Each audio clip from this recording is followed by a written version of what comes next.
Hey, this is Brent Jensen, and you're listening to No Sleep Till Sudbury, the show where we talk about the music that makes your skin vibrate. And today, it is my pleasure to host writer, actor, and entrepreneur, among many other things. The incredible Erica Ehm is with me this week. Erica, thanks so much for doing this. I appreciate it. I'm so happy to do it for you. I'm not being facetious. I'm serious. I think that's awesome. I grew up watching you on MuchMusic, so this is a big deal for me. Well, I will try and not to disappoint. You know what they say, never meet the people that you grew up watching, because they're sure to disappoint. So I will do my best to entertain and regale you with amazing stories and shock you with the songs of my choice. Wow. This will be above my expectations then. This is fantastic. All right. So as I said, I grew up watching you as one of the original VJs on MuchMusic here in Canada. I'm sure a number of my Canadian listeners also did. But after that, I want to say it was probably about 8 or 9 years, your stint on Much, you did some really amazing things. So you, for example, launched a record label. You wrote songs that earned you Junos. You wrote books. You hosted a couple of other TV shows. You founded two, not just one, two successful companies, M&Co and Yummy Mummy Club. And you also began a speaking career. That's pretty impressive. I like to keep busy. I like to make something from nothing. I don't watch a lot of television, ironically. I just like to make things and do things and collaborate with people. That's what makes my skin vibrate. And so I've been very proactive, and a lot of people have reached out to me, and I don't know, I've had just a very creative life, and I'm hoping that that's only going to increase in the coming years. I think it will. It almost seems like one thing kind of leads to another with you. You get involved in something and then it kind of turns into something else, right? 100%. Very astute. You're right. Yeah. You're an entrepreneur, Erica. I'm also, I'm an opportunist. And I believe that there is a negative connotation that has been given to that word, where it implies that you're sort of standing on the shoulders of others in order to get ahead. But the way I look at being an opportunist is finding these mutually beneficial opportunities to collaborate, and great things happen when unique people come together with different skills. And as long as both parties are willing to throw in and do their part, you can do amazing things. See, I totally agree with that. In my line of work, hey, I can hear a seagull in the background. I'm sitting on the deck of my boathouse. Oh, nice. In our line of work, because I'm also an entrepreneur, I find that it's a blessing when you find those people that you can actually collaborate with, and it's kind of a win-win outcome, because oftentimes it can be difficult, because people are out there and they can be on the take often. Well, here's something very interesting that I've discovered through the years is many people come to me with opportunities. I usually say yes, and a minute number of people actually follow through. And it's the people that you just don't expect are the ones where big things happen, in my experience, which is why I never say no to anyone, because even though they appear to be, in quotation marks, not really important, they are the ones who have the tenacity or some sort of secret weapon that allows like huge programs or opportunities or concepts to come to life. So I'm all about saying yes. And even if I can't do it, even if I don't have the skills or the capabilities or the knowledge, I'll say yes. And then I'll be thrown in the deep end and I'll frickin' figure it out. Wow. And that's how I grow. Yeah, absolutely. But that's a massive leap on your part. It's not easy. But that's how you learn. Like, I'm not in school anymore. I left school very young, and I crave learning. I crave it. So the only way I can learn is by putting myself in situations where I don't know how to do something. I'm like a sponge.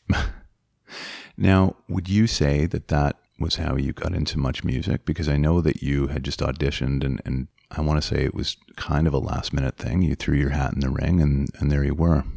No, that is absolutely incorrect. You Oh, lose 5 points for that question. I was doing so well. Um, from the time I was 15, Hmm. I knew I had to be in the music business. Okay. I think it was the day that I hung up my Frampton Comes Alive poster in my bedroom beside Nice. my Elton John and David Cassidy posters. Yeah. And I always, from that point on, had my eye to how can I connect with these magicians Hmm. who are musicians and find out what is the magic that inspires them to create this alchemy that makes our skin tingle. Hmm. And I worked really hard. So by the time I was 16, I was already working at my university or colleges. I was at CEGEP at the radio station there. Hmm. I ran the yearbook. It was music themed, shocking. When Shom FM, which was the big rock radio station, had a competition where you can win a free concert with Max Webster, Oh, nice. I freaked out and I started organizing my school to write ballots in the cafeteria because Oh. it was supposed to be, send in a postcard and the school that has the most postcards from students sent to us will win. Well, I went, screw that, man. We're going to game the system and I'm going to start photocopying little postcards and we're going to collect them in ballot boxes. And then I delivered them to Shom FM, and those bastards announced my idea on the radio. And so Oh. all these big schools with lots of money to buy lots of paper started to do the same thing, and we Oh ended up no. not winning. But I Ah. didn't give up, Brent. I did not give up. And I organized a march, a protest march from my CEGEP, from Marianopolis down to Green Avenue to Shom FM, screaming, "We want Max." We had posters, we had motorcycles, bicycles, cars honking. It was the most fun. I have pictures in my yearbook to prove That's it. incredible. And the DJ hung out of the window on the third floor and said, "Who's in charge?" And everybody yelled, "Erica." And so when I was 16, maybe 17, I was interviewed on Shom FM. Oh, okay. Never did get that Max Webster concert, but I Oh, did tell Kim Mitchell that story years later at MuchMusic when he came in. I said, "I want you to know that you changed my life."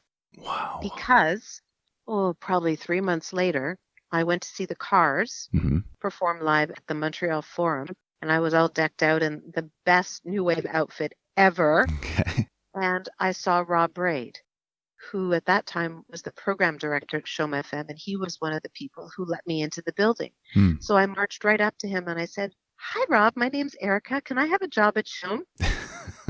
He was a little taken aback. And he said, "Well, this isn't actually the right time to talk about that. If you'd like, call my assistant and we'll set up an appointment," which I did.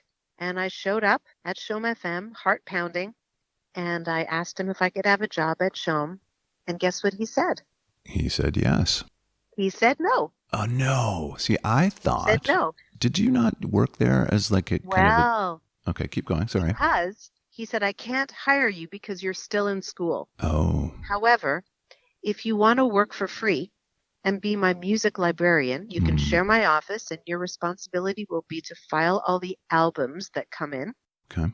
You can walk in here anytime you want. You get to meet the bands, you get to meet the DJs, learn about the business. Are you up for it?" I went, "Hell yeah." Yeah.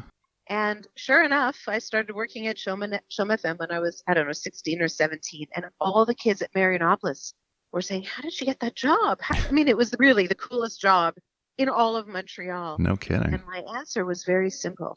I asked. And that's my life in a nutshell.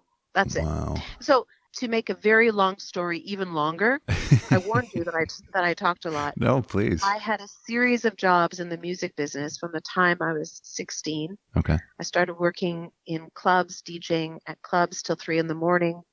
My parents let me do it. I worked at record stores. I managed bands. I hosted a music video show before MTV even went on air. I mean, I was immersed in the world of the music business. All Wow. my friends were in bands and got my degree at communications in Ottawa University. and then got a job answering the phones at MuchMusic.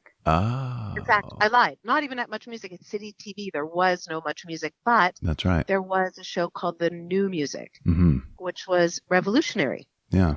To have alternative music deconstructed on mainstream media was where I had to be. And so I became the entertainment coordinator. I was booking all the shoots. And of course, while I was doing that, you know me, Mm-hmm. I have to be busy. So I called up the local cable company in Toronto Mm-hmm. and asked them if I can host a show for them. Guess what they said? They said, please do. They said yes. And it was Willie Jong, Okay. who had never met me before. I think I was 21 at the time. Okay. And he said, sure, come on down, sight unseen. And so I worked there for a couple of years, again as a volunteer, made a demo tape, showed it to JD Roberts. Oh. And JD went, that is terrible. No. And he asked the crew to shoot a demo tape with me in the studio. And I gave it to my bosses, Mm-hmm. and they hired me. So Ah. I was on a path, and I was probably one of the most qualified women in Canada Yeah. to do that job because I was the real deal. I was obsessed with music. I knew people in the music industry, Mm-hmm. and I was at the time working at City TV. By the time I was 21, I went on the air when I was 23. Wow. That's why you got the buzzer. Jeez. I feel like I should lose 10 points for that, not just 5. I didn't know about all those little intricacies about that parade and all those things. That's incredible. I really go after what I want, and I do the work. I just dig in, and I just love to work, and I love to watch my vision evolve, and I love working with people. Mm-hmm. I love bubbling something together and everybody throwing in and something fantastic coming out on the other side. I think that's great. You're a true collaborator. I think that's fantastic. Mm-hmm. Awesome. Well, I look forward to seeing, what's next. I thought you were going to say, oh, I look forward to collaborating with you in the future. Well, that is the part we're going to talk about off air. I would love to do that. We'll talk about that part later. Now, close. Okay. You were also a contributor to an organization that I work with directly now called the Awesome Music Project.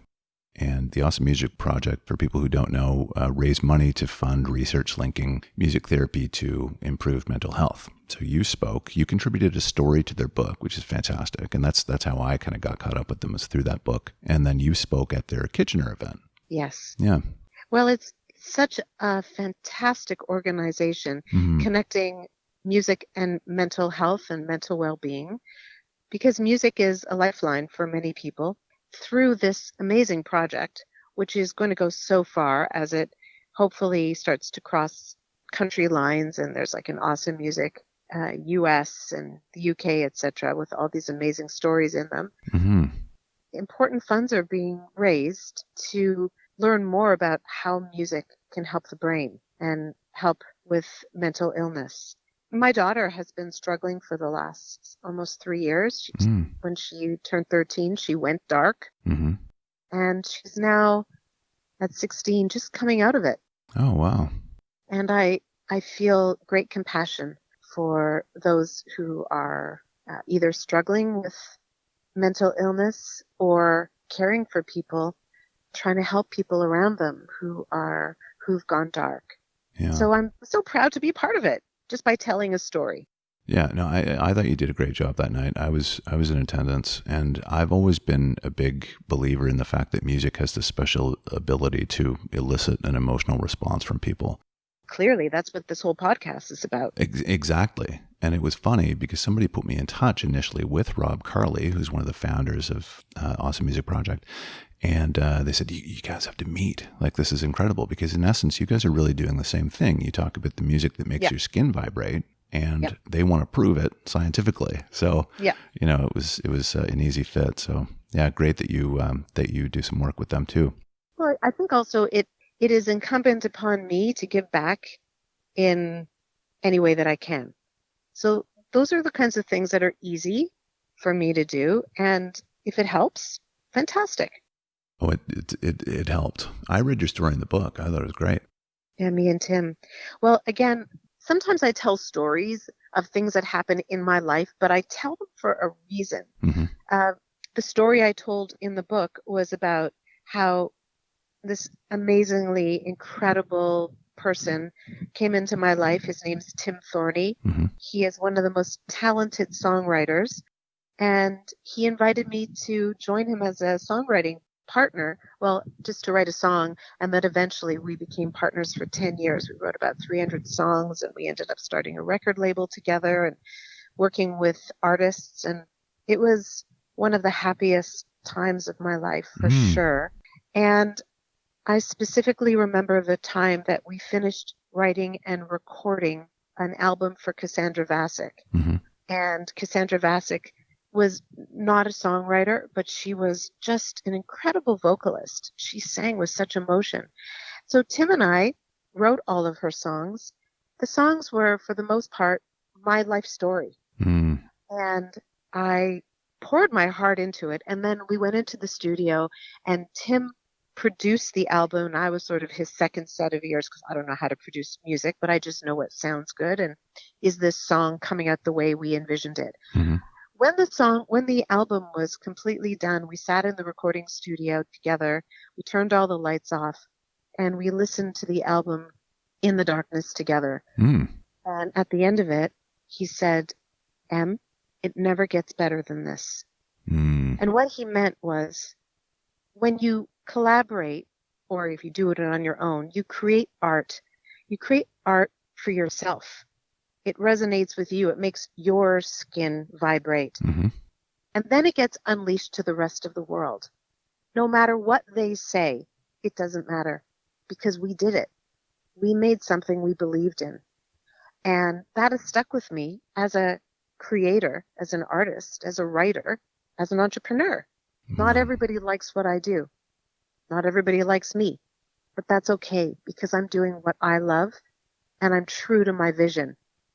Mm-hmm. And I hope that that message resonates with other people. So, and you don't have to be a songwriter, but we all make things in our life and do things. And we do them because we want to do them, not to impress other people. You're absolutely right. You know, I've always been a big believer also in the fact that we love the art that we do because we can see ourselves inside it a little bit, you know? 100%. Yeah, you know what I love about that and how you did that and when is that, you know, you were on Much and obviously you interacted with a gazillion musicians. And after that was over, you said, you know what, I can do that. And you went and did it. Well, it was during Much, actually. I was still working at Much. And actually, you want to hear the crazy story? Sure, of course.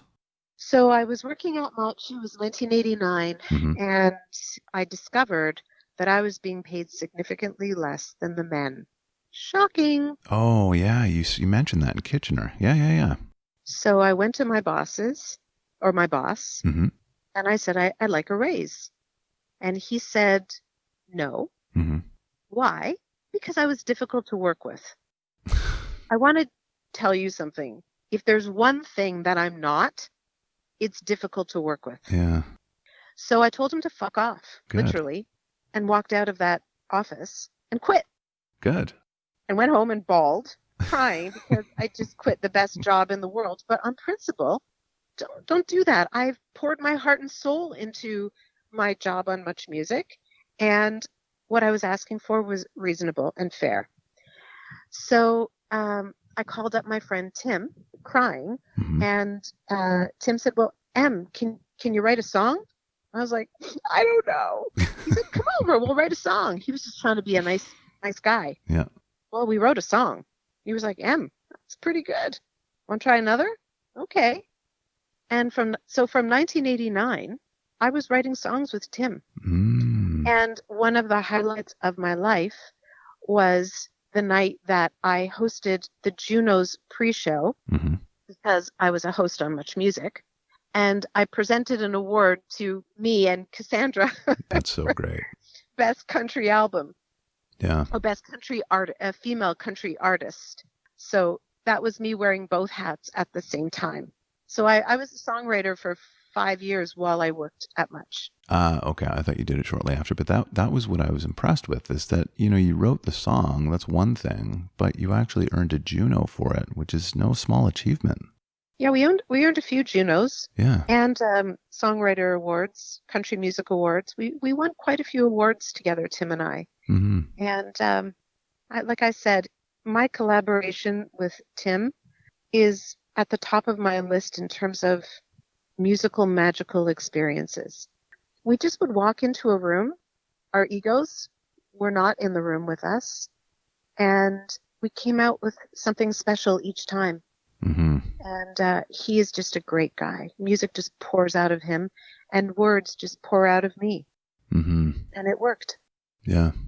Well, one of those songs is on your list, and we're going to get to that in a second. But before we do that, this is pretty cool how you and I came to talk. So your husband, Terry, and I are friends.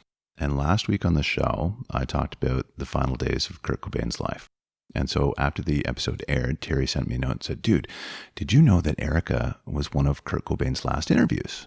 My response was, all the more reason to get her on the show, right? Because he and I had talked about that before, and I just never had followed up and putting this whole thing together. But the more I thought about A, how great a follow-up to the Cobain episode that would be, but B, how cool it would be to have Erica Ehm on the show, I reached out. And now you're here the following week. Yeah, the Kurt Cobain interview has been a surprisingly important part of my life. Now, I was not a particularly big fan of the band, but I was the one sent to Seattle to interview him. That's what happens. You just get assigned bands when you worked at Much. Sometimes you would beg for bands. I didn't beg for Nirvana. And I flew to Seattle. It was a junket, meaning that there were other journalists from around the world set up in this nondescript hotel in Seattle. And for a rock and roll interview, those nondescript hotel rooms are the worst. So my plan was to catch him off guard and make him see me as a person, not just another media person, because essentially they go from room to room. And it's like mind numbing for them. So he walked in the room and I said, hey, my name's Erica. Do you want to do the interview in the bed or on the balcony? And I saw him see me and look flustered and went, on the balcony. And I was like, cool, let's go. And so my cameraman, I believe, was Basil, and we set up outside. And the way interviews were done at that time, it's a one camera shoot. So Basil had the camera on his shoulder, and the whole interview is looking at Kurt Cobain from over my shoulder. The strategy as an interviewer, which is different than a podcast, for example, at the time was the interviewer can say whatever they want because the camera is only on the guest. And then after the guest, usually after the guest leaves, we do what's called re-asks, which is you ask the questions in a more refined way, and the editor glues the question and answer together with the two different angles. Okay. So my strategy to interview Kurt Cobain was to ask him questions that I thought other people wouldn't talk about, but also be very low key and, in quotation marks, not professional. So he didn't get his back up, because I know that he doesn't like authority. Right. And I know that he doesn't like mainstream media. So I wanted to be neither of those in his eyes. Well, it worked. The conversation was great. He really let his guard down. I surprised him by making the first question about the books he likes to read. So it was really a great conversation. And 2 months later, he killed himself. 2 months later. The interview became especially poignant because I asked him, like, why would you bring a child into this ugly world that you sing about? And he talked about how happy he was and how much in love he was. And, there was a lot of things when you look, from that perspective that made it especially sad. Years later, when there was such a thing as YouTube, someone had stolen the master tape. Or copied it or something. So someone posted it on YouTube without the my questions in there, if you know what I mean. Yeah. So it's just the shot is only on him, and the cameraman is doing all these crazy angles because we knew there'd be cutaways and B-roll, etc. You're not supposed to see. This is the raw material. Oh, see, I was wondering about that. Yeah, so you're not supposed to see that. But it has become the most famous interview that he's ever done. Mm-hmm. There's literally millions and millions of views on YouTube accounts around the world. Mm-hmm. And I found out from Chum that it is the most lucrative interview they've ever done because they keep on reselling footage from that interview. Oh, wow. Yeah, I saw it on YouTube and it was approaching 9 million views. That's just one account. It shows up on many other accounts. Wow. Incredible. You know, the thing that struck me immediately was that knowing that Kurt Cobain could be a difficult interview, I felt like you did a really good job of making him feel at ease by asking him that question about his books. And he kind of opened up a little bit. It was almost like he was relieved, you know? Well, it's interesting if you go to my website, ericaehm.com, there's a whole article that I wrote about, which I'm not going to talk about now, so everyone can just go and look at it, which is my insights in how to conduct a good interview, which you are already doing, using that Kurt Cobain interview as the basis for it. I recommend that people go and have a look at that because, you know, you expect a certain thing. And like you said, you know, people are maybe a little bit stuffy and professional and they've got their questions all ready for him and their questions he's already answered 3 million times. And, you know, he says something really cool in the interview. You said, you know, I'm surprised he's a really nice guy because, you know, you've given difficult interviews before. And he said, he looked at you very earnestly and said, well, but we've never met before. And he just completely opened up to you. And I thought like he showed this vulnerability that was so great. I thought that was awesome. Yep. Yeah. I'm a pretty awesome interviewer. And it's, you know, it's kind of sad that I don't have a platform at this point to use those skills, but maybe one day. Collaboration, Erica. Actually, I'm working on a podcast. Oh. That it's going to launch in the next couple of months, probably. Mm-hmm. It's called Reinvention of the VJ. Oh. So it's essentially me interviewing all the on-air people from MuchMusic. I like that. About who they were before, what life was like during, and then how they reinvented from their time at Much. Oh, wow. What they did, how their skills at MuchMusic helped them, how their, you know, the sort of trail of MuchMusic notoriety may have negatively affected their careers or their lives. So it's hopefully will be filled with useful insights from people who are no doubt going through their own transition thanks to the wonderful pandemic that we're experiencing. A lot of people have lost their jobs or their jobs are no longer relevant. They have to pivot. So I'm hoping that by hearing stories of people who you once knew and how they are transitioning and have transitioned over the years will be helpful. Oh, certainly. Obvious question, John Roberts. That is going to be a very interesting one, won't it? All right, that concludes part 1 of my chat with the wonderful Erica M. Bit of a cliffhanger for you there. The John Roberts we're talking about here is well known on both sides of the border, albeit almost as completely different people. In Canada, a young J.D. Roberts worked alongside Erica as one of the original VJs on MuchMusic in the 1980s. But in the US, he's now known in a completely different journalistic context. He's Fox News chief White House correspondent, John Roberts. All right, tune in next week to hear more about Erica's cool new podcast and, of course, the songs that make her skin vibrate, which we do eventually get to, don't worry. All right, this has been No Sleep Till Sudbury with Brent Jensen, and my very special guest, Ms. Erica M. Till next time, folks, take good care. Brent Jensen is the best-selling author of No Sleep Till Sudbury, Leftover People, and All My Favorite People Are Broken. All titles available in stores and on Amazon worldwide.